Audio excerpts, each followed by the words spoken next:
She had the wrong screen up. I gotta pretend like I'm not here, like I'm off doing better things, getting my stream set up.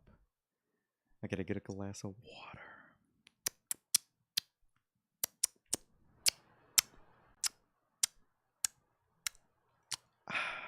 Delicious.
Good morning, everybody.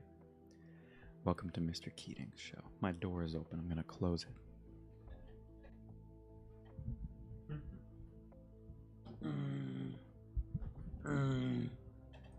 There we go. Ow, my chin just hit my mic. Good morning, everybody. Welcome to Mr. Mike door just cracked open again. It is so windy in here. Good morning, everybody. Welcome to Mr. Keating's show. Let me tell you about something that happened like 12 years ago. One day, I was in third grade, or it was second grade. No, it was third grade. No, it was second grade. One day I was in second grade, and I came in and I had a bowl of cereal, and they didn't have any milk left to put in my cereal, so I put orange juice in it. And then I choked on the orange juice and I spit it up everywhere. And that really brings us to today's topic, which is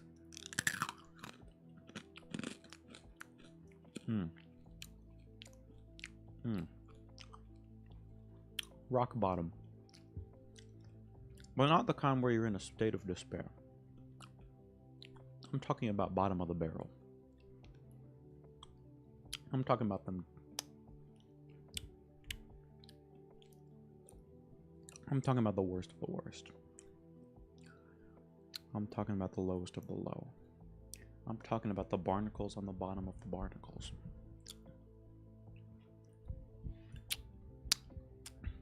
I'm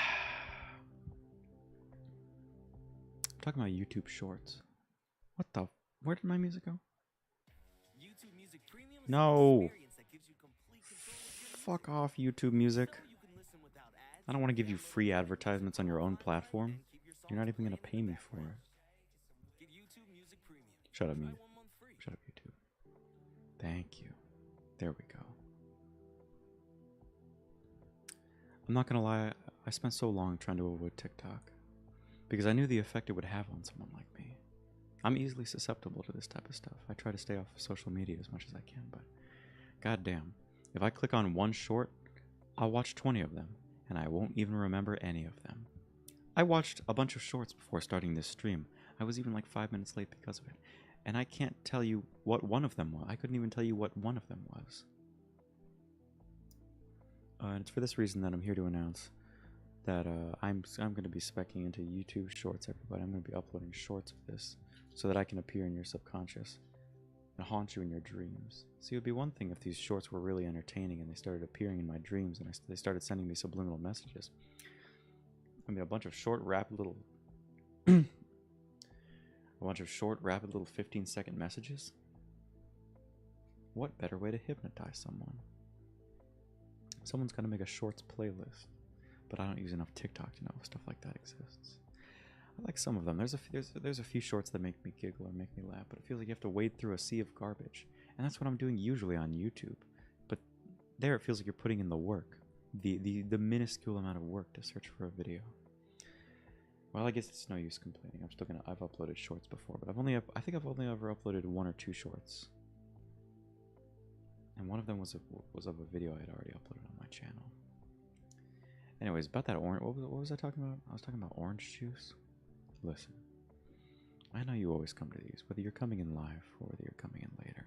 I know the only reason you come here is to listen to me talk about inane bullshit so you can drift off into a peaceful slumber, and that's okay.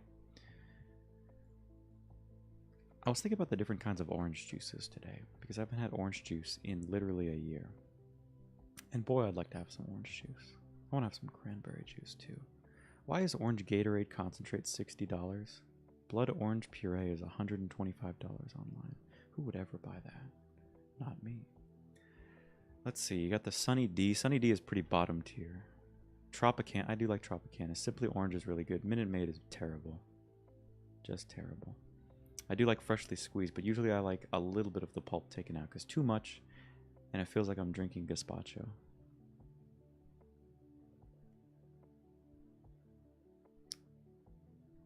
Yeah, Simply might be the best one, just because I feel like every time as a kid, whenever I go to the airport, you know, if the plane, as the old saying goes, if the plane leaves at 7 o'clock, you're up at 2 a.m. Whenever I'd be groggy and tired at the airport, I'd always have a little bottle of travel orange juice to drink. So it brings back fond memories. But I seriously haven't had a real glass of orange juice in so long. Good morning, everybody. I'm going to be talking about orange juice. The only reason I was thinking about orange juice was because before this stream started, I was having a delicious orange Dum Dum Pop. I went to the... my voice keeps cracking. I went to the store and bought a whole thing of Dum Dum lollipops. And see, that's my favorite thing about not caring about anything. Because why would a grown adult walk into a store and buy a giant bag of lollipops and walk out with nothing else? Oh, and sunscreen. What is a man going to do with sunscreen and a big old bag of lollipops? But you see, I don't ask questions. I answer them. And so I did. I brought them home and I ate like 10 of the cherry ones. I don't know what I'm going to do when I get to only the butterscotch ones, because I fucking hate butterscotch Dum Dum Pops, but that's neither here nor there. Other people in my family like them, so I can just give them to them.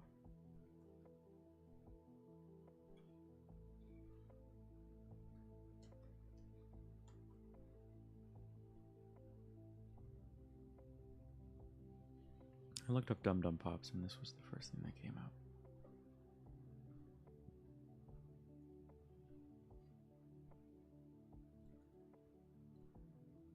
Look at this. I looked up Dum Dum Pops, and this was what came up.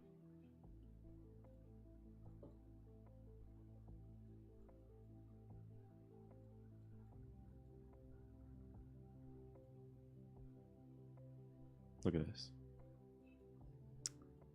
I don't know what to say about it.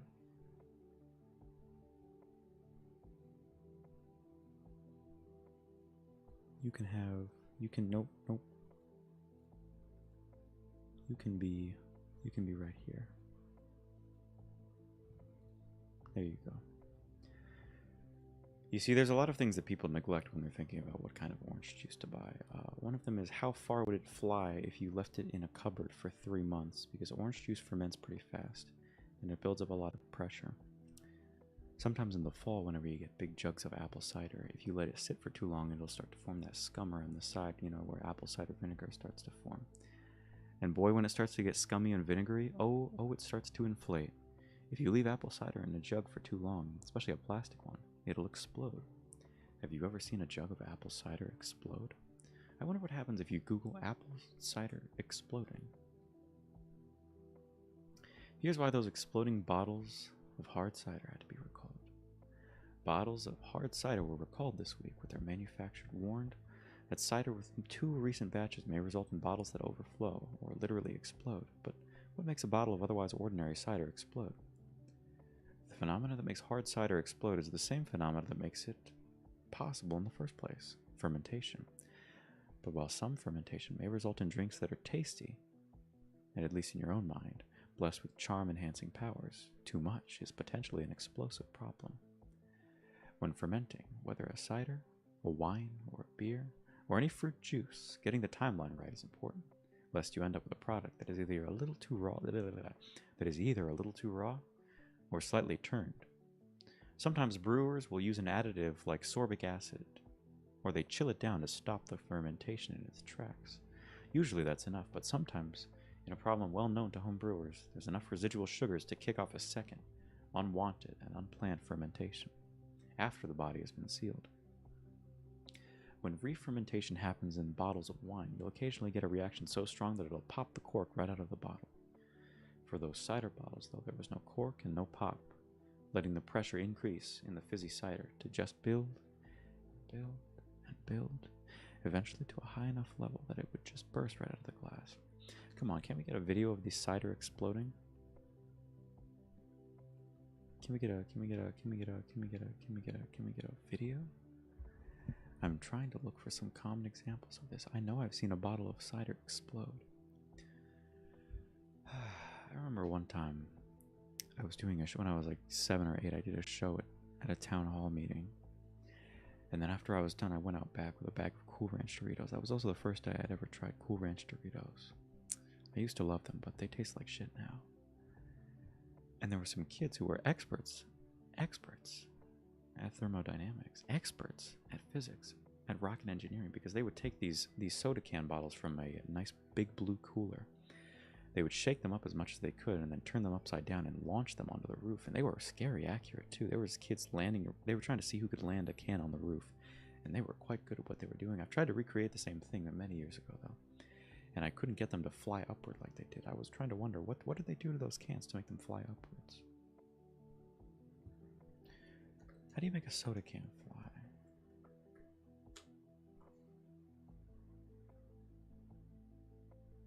It's possible they made some augmentation to it that I didn't see, but from the looks of it, it just looked like it shook it up and then threw it on the ground, and then it just zoom, slowly raised up like one of those water ski jetpacks that you see people riding on YouTube Shorts, or just on YouTube in general. See, we're tying it back around. Why don't soda cans explode on an airplane? Something about the air pressure.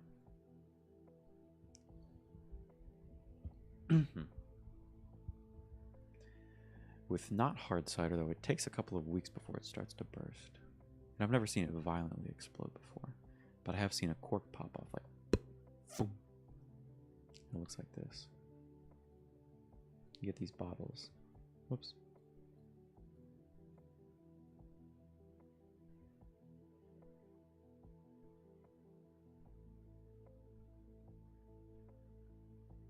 What color is apple cider? Kind of like this.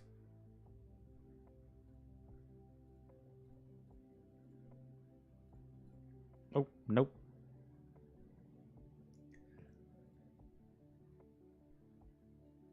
What? Don't you turn brown on me. Don't you brown screen on me. Alright, fine. Just have to get the picture. Nah, no, I don't like that. Oh.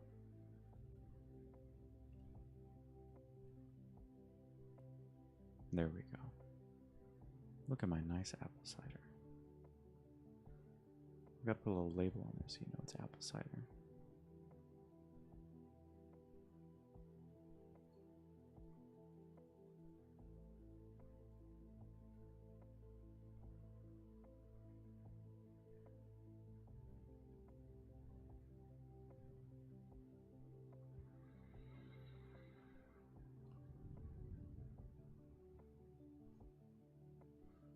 And slowly the fumes and the pressure will build and build and build and build. And slowly the can will start to expand. The flat bottom that it once had will turn into sort of a jug shape. And then eventually, the little just pop off. And there'll be nothing you can do. Nope, that's not what I want to do. Gotta get rid of it. I didn't even check on my screen to see if it looked fine. Who knows? And who cares, really?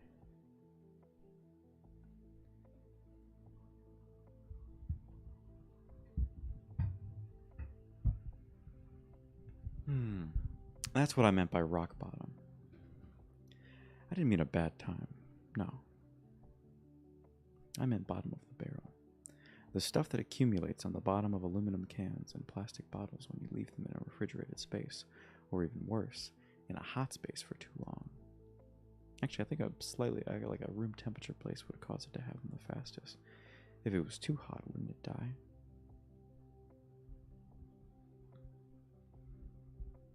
I've seen seltzers explode in the freezer before. That's pretty funny, watching carbonated bubbles freeze. Too bad, Angry Orchard. I just went back to the Among Us horse page on Etsy, and now I'm seeing a inflatable. It's called the Sussy Imposters Blow Up Doll. It's $6. It's an inflatable doll with realistic human woman legs. I will not be putting that on my screen, just for my own. It's for me that I'm not going to do that. It's not for you. It's for me. I think it's time. Sorry if you hear these little noises. I keep readjusting the position of my mic. I'd like to apologize, though. I said I would be back for a stream a few days ago, but I had something I had to take care of. I've been in a position I've had trouble thinking of even bad video ideas recently. These blocks happen every once in a while, but I've been trying to break through them a little bit quicker. This time, though, I really got stuck. It was the worst it had been in a while. I couldn't think of a single good idea. But now I have a couple, so I feel much better. It just took a few days to work out, beating it into my skull with a metal pipe.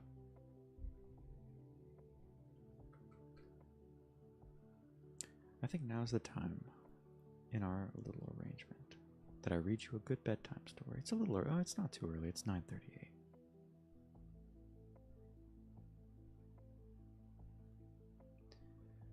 So you can take this.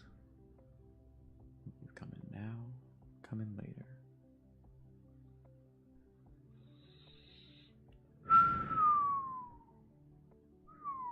Alright, which one do we do?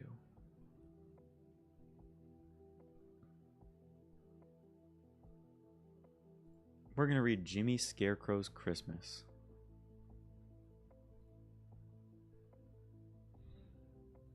Alright, I've been talking this one up for a while. I don't know what it's about. We're going to read Jimmy Scarecrow's Christmas.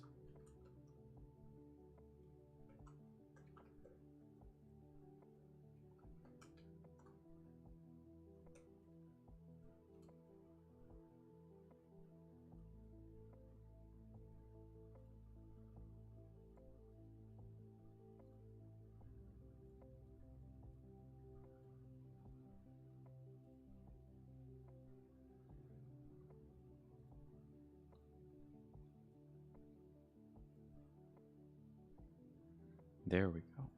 All right, let's begin. Are you ready, kids?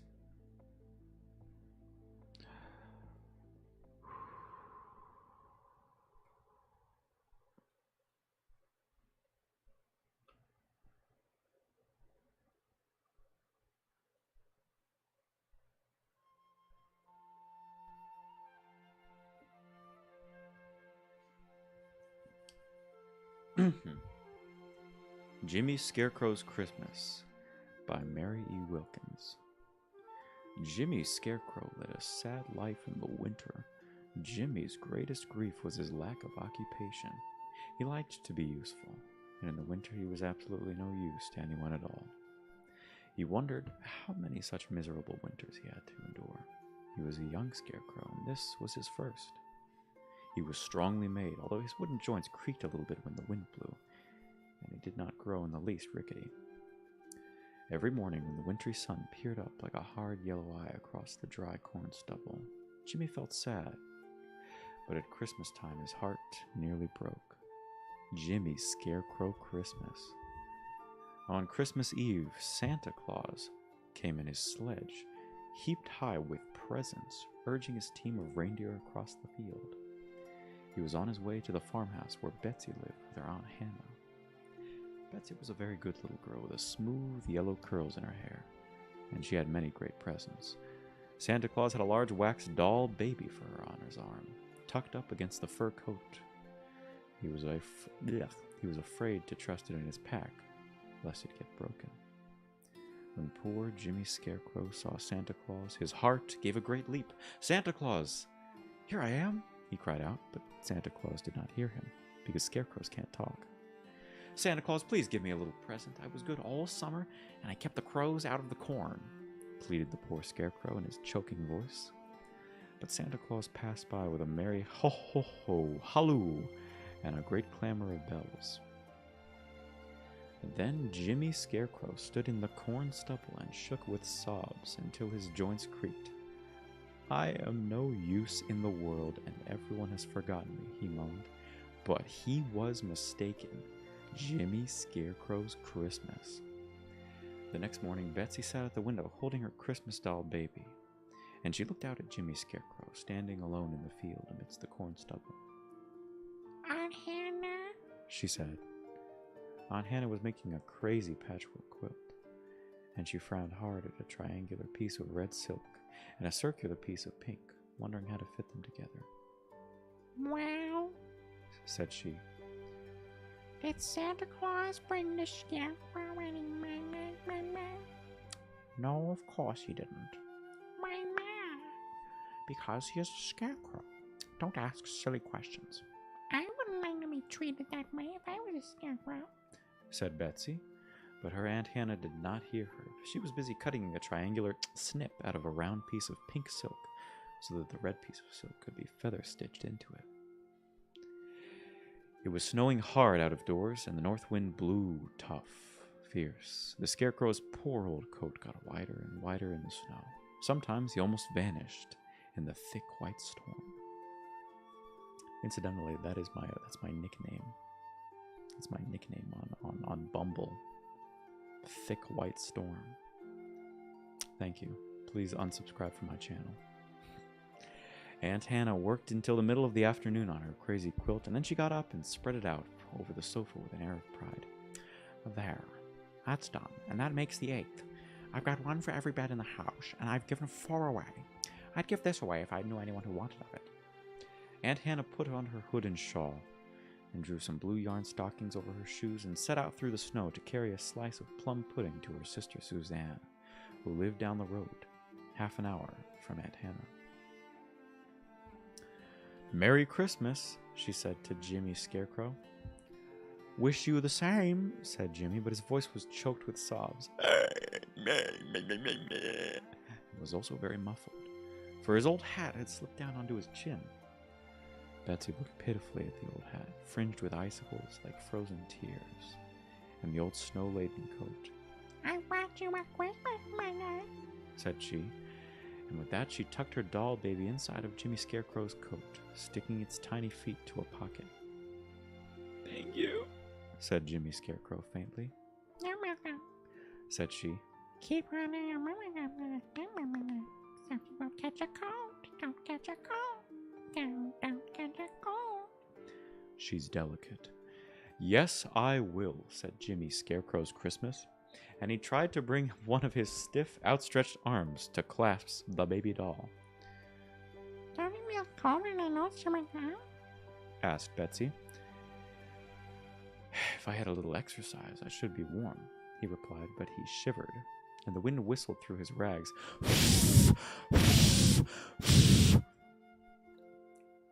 "You wait just a minute," said Betsy, and she was off across the field. Jimmy Scarecrow stood in the corn stubble. Hold on. With the doll baby under his coat, and he waited, and soon Betsy was back again with Aunt Hannah's crazy quilt trailing in the snow behind her. "Here you go. Give me one." She folded the crazy quilt around the Scarecrow and pinned it into his shirt. "Aunt Hannah must have given away many when you got so many crazy quilts in her house. It's Goodbye. And with that, Betsy ran across the field and left Jimmy Scarecrow alone with that crazy quilt and the baby doll. The bright flash of colors under Jimmy's hat dazzled his eyes, and he felt a little alarmed. I hope this quilt is harmless if it is crazy, he said, but it was quite warm, and he dismissed his fears. Soon the doll baby whimpered, but he creaked his joints a little, and that amused it, and he heard it cooing inside of his coat. Jimmy Scarecrow had never felt so happy, for it was Jimmy Scarecrow's Christmas in his life, as he did for an hour or so, but after the snow began to turn to rain, and the crazy quilt was soaked. Not only that, but his coat and the poor doll baby. He'd cried pitifully for a while, and then it was still. He was afraid it was dead. It grew very dark. The sheets were damp, and the rain fell in sheets. The snow melted, and Jimmy Scarecrow stood halfway up from his old boots in the water. He said to himself, "This is the saddest hour of my life." When suddenly again he heard Santa Claus's sleigh bells and his merry ho-ho-ho voice talking to his reindeer. It was after midnight. Christmas was over, and Santa was hastening home to the North Pole. "Santa Claus, dear Santa Claus," cried Jimmy Scarecrow's Christmas with a great sob, and that time Santa Claus heard him and drew in his reins. "Who's there?" he shouted out of the darkness. "It's me, Jimmy Scarecrow's Christmas." "Who's me?" shouted Santa Claus. "Jimmy Scarecrow's Christmas." Santa got out of his sleigh and waded up. "Have you been standing here ever since the corn was ripe?" he asked pityingly, and Jimmy replied that he had. "What's that over your shoulders?" Santa continued, holding up his lantern. "It's a crazy quilt. And what are you hiding under that coat?" "The doll baby that Betsy gave me. I'm afraid it's dead," said Jimmy Scarecrow's Christmas. "Oh, nonsense," cried Santa. "Let me see it." And with that he pulled the doll baby out from under the cowl and patted it on its back, shook it a little bit, and it began to cry. And then to crow. "It's all right," said Santa Claus. "This is the doll baby I gave Betsy, and it is not at all delicate. It went through the measles, the chicken pox, the mumps, and the whooping cough before it..." "The fuck, Santa? What did you do to that baby?" "Now get into the sleigh, Jimmy Scarecrow's Christmas, and bring the doll baby and the crazy quilt. I've never had any quilts that weren't in their right minds at the North Pole. But maybe I can cure this one. Get in." Santa chirped to his reindeer, and they drew up the sleigh close in a beautiful curve. "Get in, Jimmy Scarecrow. We're going to the North Pole for Jimmy Scarecrow's Christmas." "Please, how long shall I stay?" asked Jimmy Scarecrow's Christmas. "Oh, why, you're going to live with me," said Santa Claus. "I've been looking for a person like you for a long time." "Are there any crows for me to scare away at the North Pole? I want to be useful," Jimmy Scarecrow said anxiously. "No," said Santa. "But I don't want you to scare any crows. I want you to scare away the Arctic explorers. I can keep you in work for 1,000 years. And scaring away Arctic explorers from the North Pole is much more important than scaring crows from corn. Why, if they found the pole, there wouldn't be a piece an inch long left in a week's time. And the earth would cave in like an apple without a core. They would whittle it all to pieces and carry it away in their pockets for souvenirs. Come along, I'm in a hurry." "I'll go on 2 conditions," said Jimmy. "First, I want to make a present to Aunt Hannah and Betsy next Christmas." "You shall make them any present you choose. What else?" "I want some way provided to scare the crows out of the corn next summer while I'm away." "That is easily managed," said Santa. "Just wait a minute." Santa took out his stylographic pen out of his pocket, went with his lantern close to one of the fence posts, and wrote these words upon it. "Notice to crows. Whichever crow shall hithertop hop, fly, flop onto this field during the absence of Jimmy Scarecrow, and therefrom purloin, steal, or abstract corn, shall be instantly, in a twinkling and a trice, turned snow white, and be ever forever a disgrace, a byword and a reproach to his whole race. Whitewashing, per order of Santa Claus." "The corn will be safe now," said Santa Claus. "Get in, Jimmy Scarecrow's Christmas. Come on, you little rascal." The next morning there was much surprise at the farmhouse when Aunt Hannah and Betsy looked out of the window, and the Scarecrow was not in the field, holding his stiff arms over the corn stubble. You must not give away anything of yours again without asking permission. And you have no right to give anything of mine, even if you know I don't want it. Now, both of my pretty quilt and your beautiful baby doll are spoiled. That was all Aunt Hannah had said. She thought she would send John after the quilt and the doll baby next morning as soon as it was light. But Jimmy Scarecrow was gone, and the crazy quilt and the doll baby with him. John, the servant, searched everywhere, but not a trace of them could he find. They must have all blown away there, Mum, he said to Aunt Hannah. We shall have to have another scarecrow next summer, said she. But the next summer there was no need of a scarecrow, for not a crow came past the fence post on which Santa had written his notice. The cornfield was ever so beautiful, and not a single grain was stolen by a crow. And everybody wondered at it, for they could not read the crow language in which Santa had written. It's a great mystery to me why the crows don't come into our cornfield when there is no scarecrow, said Aunt Hannah. But she still had a greater mystery to solve when Christmas came around again. Then she and Betsy each had a strange present they found sitting in the room on Christmas. On Christmas morning, Aunt Hannah's present was her old crazy quilt, remodeled with every piece square and true, and matched exactly to its neighbor. Why, it's my old crazy quilt, but it isn't so crazy now, cried Aunt Hannah, and her very spectacles seemed to glisten with amazement. Betsy's present was her doll baby of Christmas before, but the doll was a year older. She had grown an inch, and she could walk and say, Mama, and how do you do?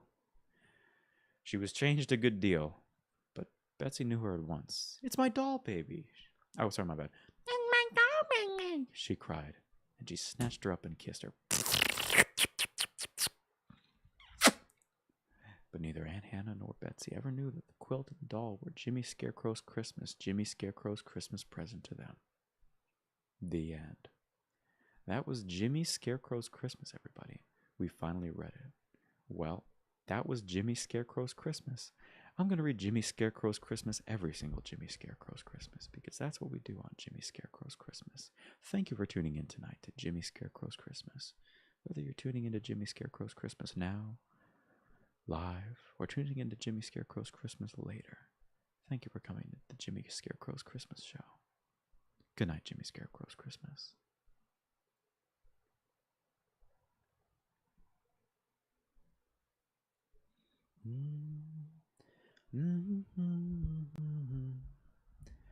Smile even though it's breaking, when there are clouds in the sky, you'll get by. If you smile through your fears and sorrow, smile and maybe tomorrow you'll see the sun come shining through for you. Light up your face with gladness, hide every trace of sadness, although a tear may be ever so near. That's the time you must keep on trying. Smile, what's the use of crying? You'll find that life is still worthwhile if you just smile. If you just smile. Happy Jimmy Scarecrow's Christmas, everybody. Good night.